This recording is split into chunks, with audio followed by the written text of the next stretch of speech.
Okay, what we've got here is a self-build eDrum made from a Yamaha shell. It was basically a 12 by 9 I think it was, and I've cut it down to half size. Hopefully you can just see the edge, the cut edge sanded down. That's the Roland basket inside. You can get these parts direct from Roland spares. Many people when they build, when they do a self-build eDrum, they follow the Roland pattern and put the jack directly through the shell and into the basket. What I've done on mine is I've put the jack, hopefully you can see that there,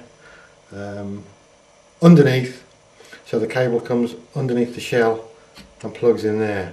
This means that if the Roland basket needs to come out for anything at all, I don't have to desolder a jack and unscrew a jack that's screwed or fixed straight through the shell.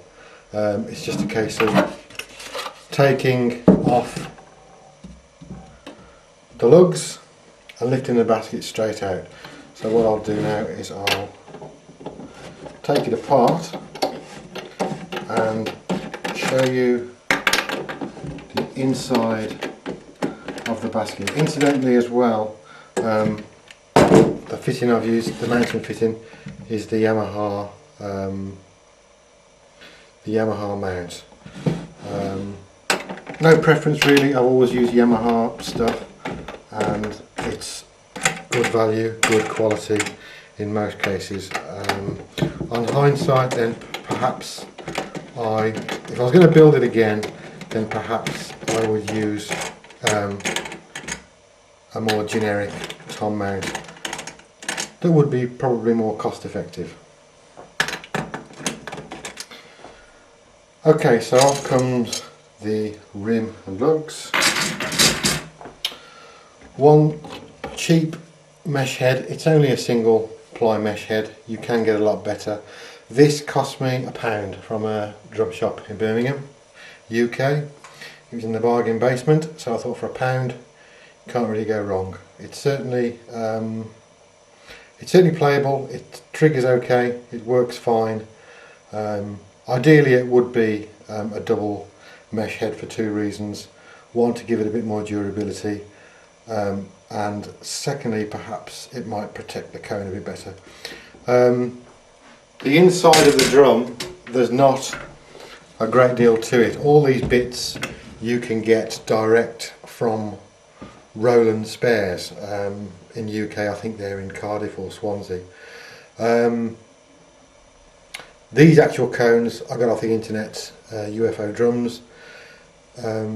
When getting the parts from Roland, obviously there's the basket, this plate here, which obviously it's full of dust, the screws, there's some brass mounts there, and underneath the brass mounts, I'm not sure whether we'll pick these up, there are some rubber grommets. They literally are pence, most of these things. The basket itself, it was about £7 or £8, maybe less, I don't know. Like I said, what I did here is, if you can see that, there's the stereo jack on there. I wired this up as a stereo drum, as with the others, the toms, the floor tom and the mounted toms. I say floor tom, it's mounted anyway. At the moment I've got a TD8 module. If I change or upgrade that to a TD20 at some time in the future, it'll just be a case of plugging it in and I've not got to mess around wiring. The rim piezo in here is actually mounted at the bottom of the basket. It sits there actually, right underneath, where you can see it, under there. I don't know whether you can see that through there, just about through there, it's down there. The wires are soldered from the jack to this, what they call a chocolate block connector. Hopefully you can see that. And then from there the piezo wires into there. I did that because I used to work in a telephone exchange, and soldering and desoldering small electrical components such as these was a pain in the arse. So I thought, if I'm going to have to redo this at some stage, I'll put a chocolate block connector in, screw terminals, which makes it easy to disconnect, reconnect. So that's basically the basket. The lip of the basket, I'll turn it over, hopefully you can see it. There is, it does come back on itself. There is a recess and it curls back on itself. So you do have to get the bearing edges on the shell to actually fit this okay. The Yamaha shell, when I initially set the basket into the shell, it fitted absolutely perfectly, except the outer rim on here, this down lip, it fitted right on the top of the bearing edge. So what I did is I got a router bit and went round the edge. I think it's a 60-degree bit and just went round. You'll also notice there's a little notch cut out of the shell there, and that is to accommodate, if I can find it, there's a notch on, you can see it in this light, there's a little notch on the basket there, and on the Roland shells, that is where, that hole is where the plug would go through to connect into a jack inside. There are 2 screw holes for a plate on there, and that's where the jack connection would come in.